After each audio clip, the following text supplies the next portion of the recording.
we want to talk about is how you, as an individual, can really distinguish yourself on LinkedIn. The crazy thing about LinkedIn is that the larger the company, the more difficult LinkedIn is to manage. What I love about social, and LinkedIn in particular, is that it's a leveler. It does level the playing field. So for small to mid-sized businesses, you can use LinkedIn to create a message and deliver that message and really do it in a much more comprehensive way than a large company can. No one owns anyone's LinkedIn profile other than the person who created it. And so that makes it really, really difficult for large companies. So the question is, who am I? And that's what I'd like you all to say. Right out loud, everybody say together, who am I? That's what we want to discover, and that's what we want to put together on LinkedIn. So who am I? In November 9th, 1989, I started at a printing company in Baltimore, Maryland called Printing Corporation of America. They're now owned by Consolidated Graphics. I was very young. I was in sales. I really had no idea what I was doing, and I was given a couple of tools. And these were the tools that I was given. And because those were the tools I was given, those were the tools that I used. And literally, I would go through the yellow pages and think, okay, I'll just call. I think I made 700 cold calls in about 2.5 months. And after 12 years of being at Printing Corp, was pretty successful doing what I was doing. But it wasn't easy. I made a lot of cold calls. Who likes to make cold calls? Yeah, I actually don't even mind making cold calls, but it may not necessarily be the way I want to run my business today. So I collected a lot of business cards, and I put them in something called a Rolodex.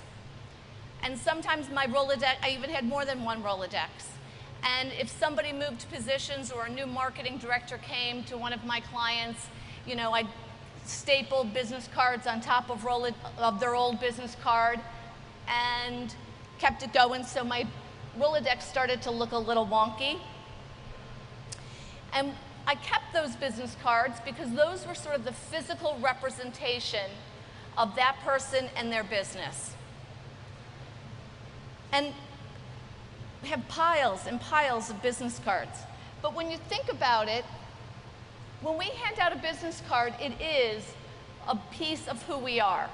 And even today, we all go to networking events, we all hand out a lot of business cards.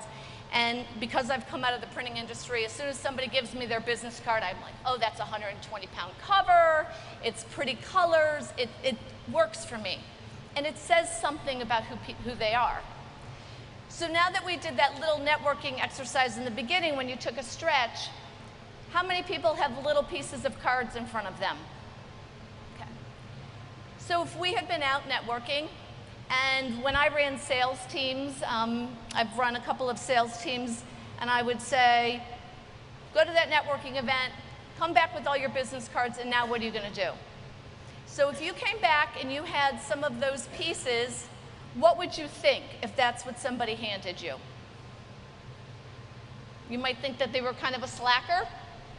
Maybe you would be less than impressed, because maybe even if you wanted to get a hold of them, you couldn't, because you only had a little piece of their card.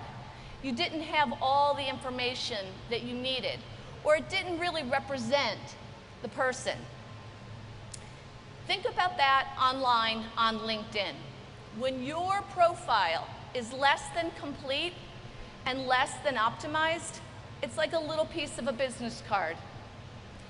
But the problem with that is, it's just not handing it to one person. The world can see it in many cases, or at least a lot of people.